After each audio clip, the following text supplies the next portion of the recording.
Evening, members. Good evening, members and members of the public. Welcome to Castle Point Council's Cabinet meeting on the 17th of November.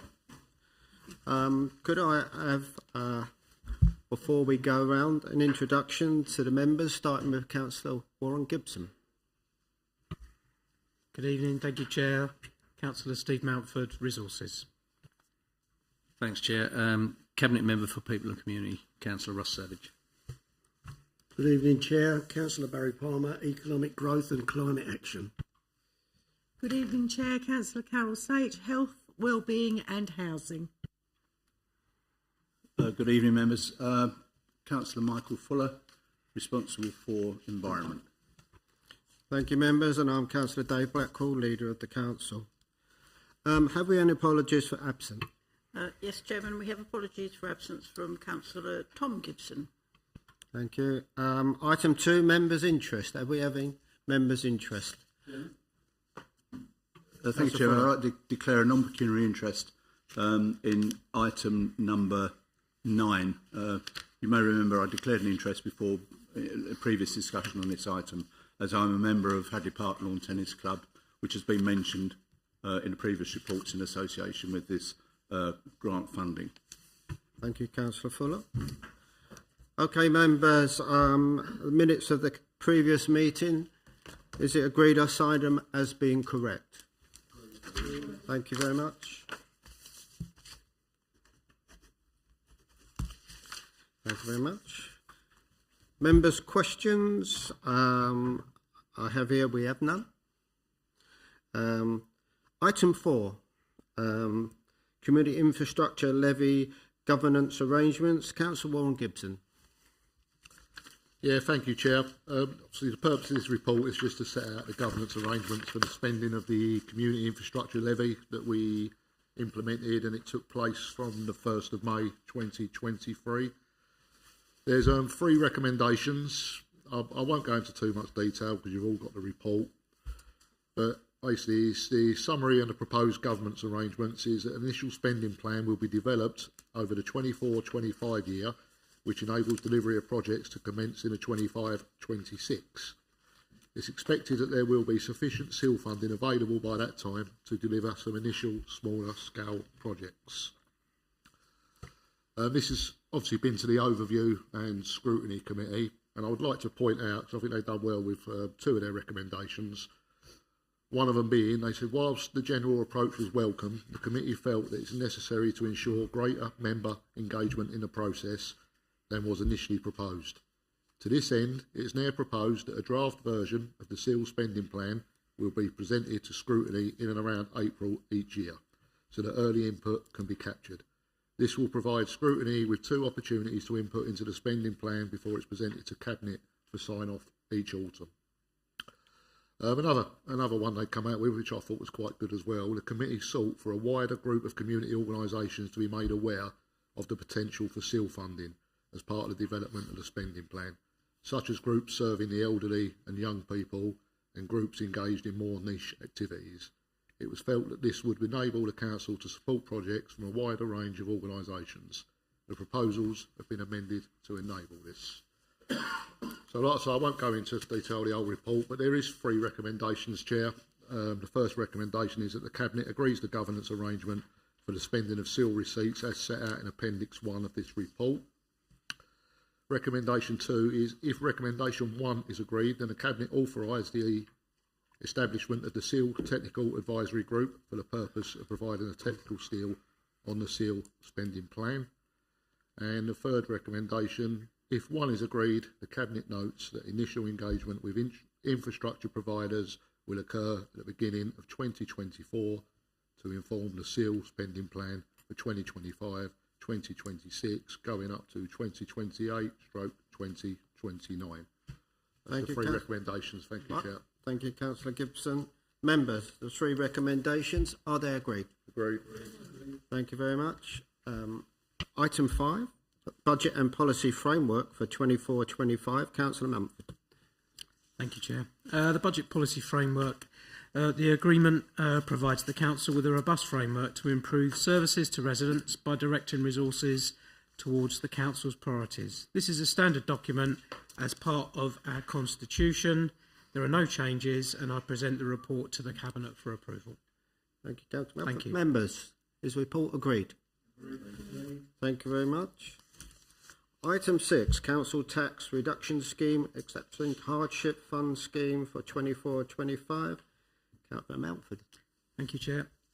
I just draw your attention to paragraph 5.1, Appendix A to this report, which provides data on the CTR, the Council Tax Scheme, for 23-24. It demonstrates the forecast costs of the scheme at 1.5 million, which is consistent with prior years and in line with assumptions made in November 22.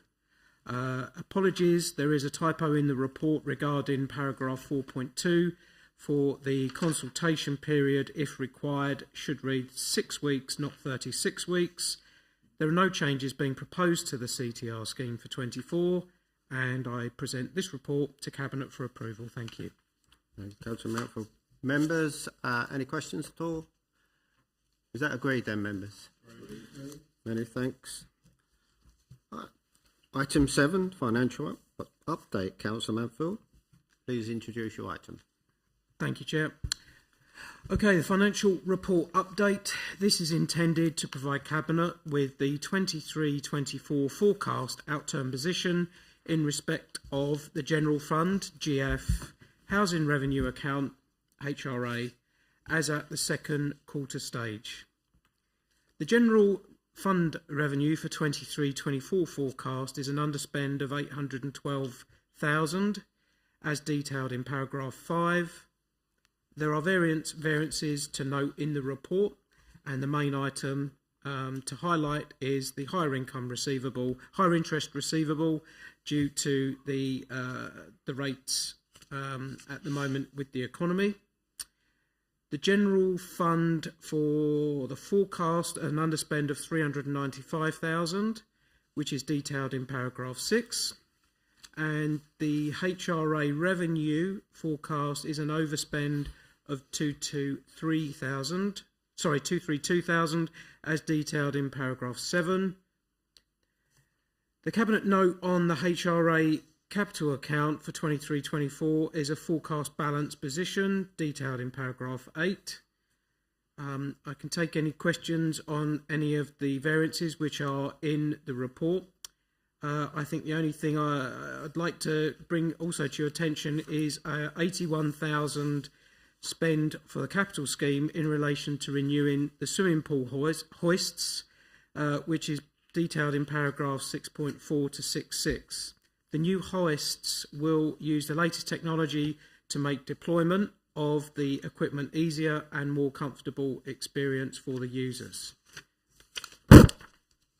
Just before I present the report finally to Cabinet for approval, I just want to put an update on our firework event, which I'm pleased to announce was a great success for Castle Point and the residents, with 2,817 people attending from as far and wide as Hertfordshire, London, Southend, Chelmsford, Basildon and Thurrock.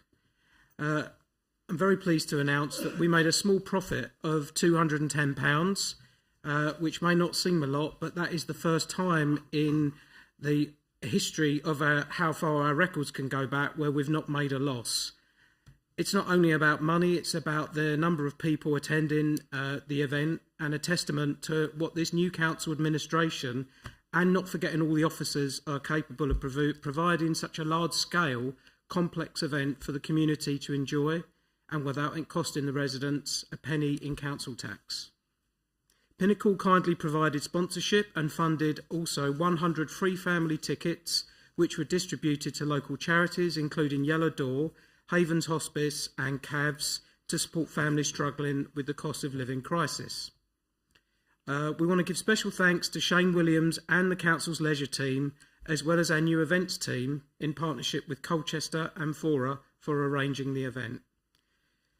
Lastly, a new licence application was approved to host events at Waterside, allowing 9,999 people to attend, and the council events teams are in discussion now with providers to host concerts and festivals for the summer of 24, as well as various events in halls throughout the borough.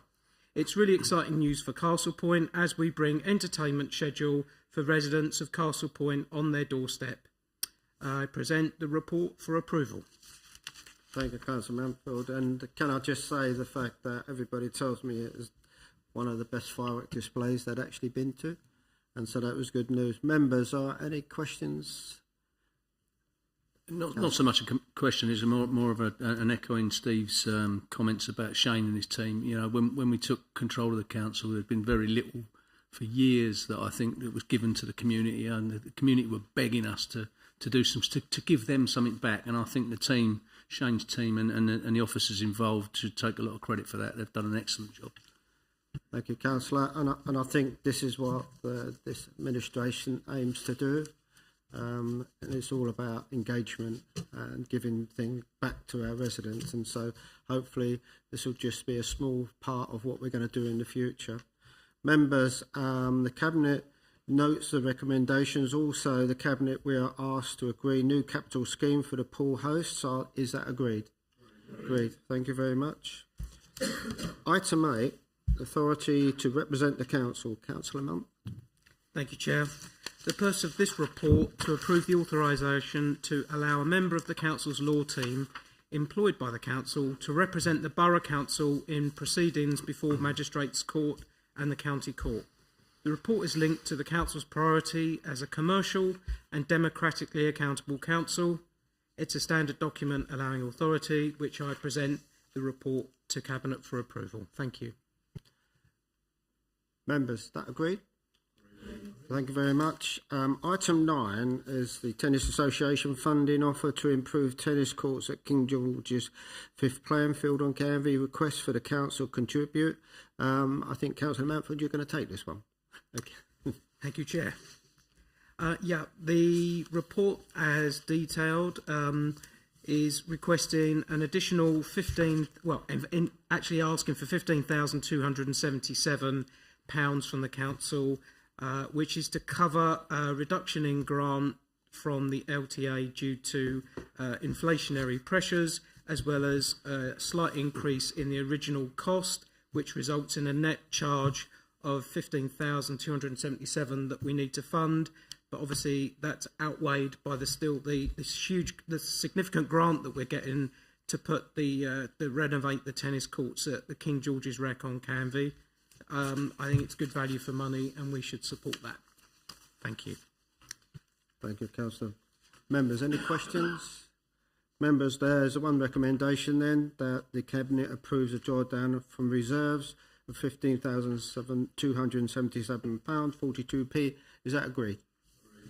Thank you very much. Item 10, amendments to the fixed penalty notice fine levels. Councillor Fuller. Thank you, Leader. Members, the Environment Offences Regulations 2023 came into force on the 31st of July 2023, and it increases the level of fixed penalty notice fines an enforcement authority can set for littering, graffiti, fly posting, fly tipping and waste disposal, duty of care offences.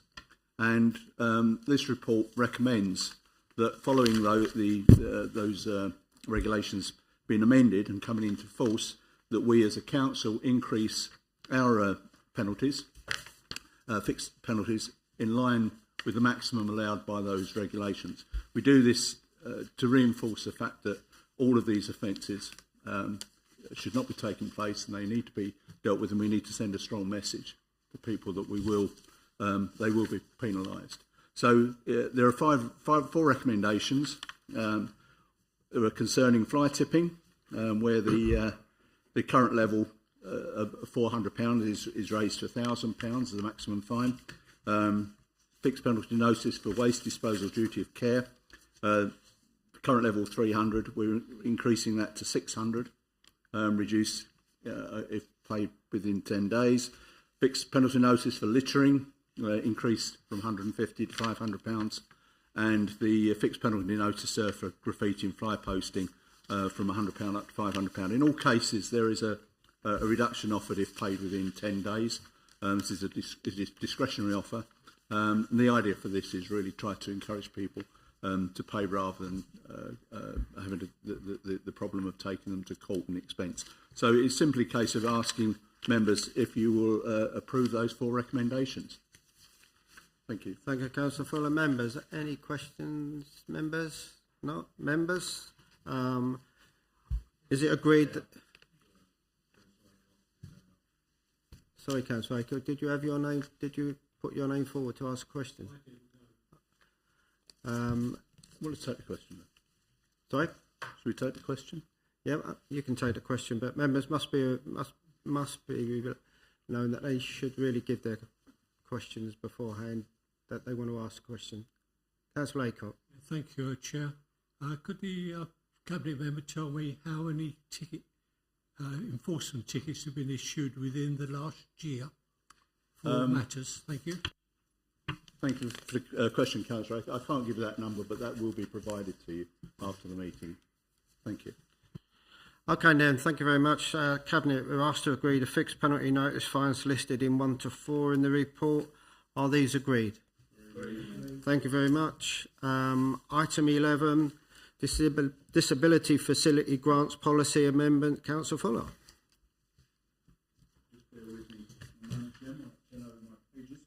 Right, thank you, Chairman. This report deals with the Disabled Facilities Grants Policy. The proposal in the report is to agree an amendment to that policy, which will introduce a new fast-track process, making use of discretionary powers provided by the Council under regulatory reform, etc., etc., etc.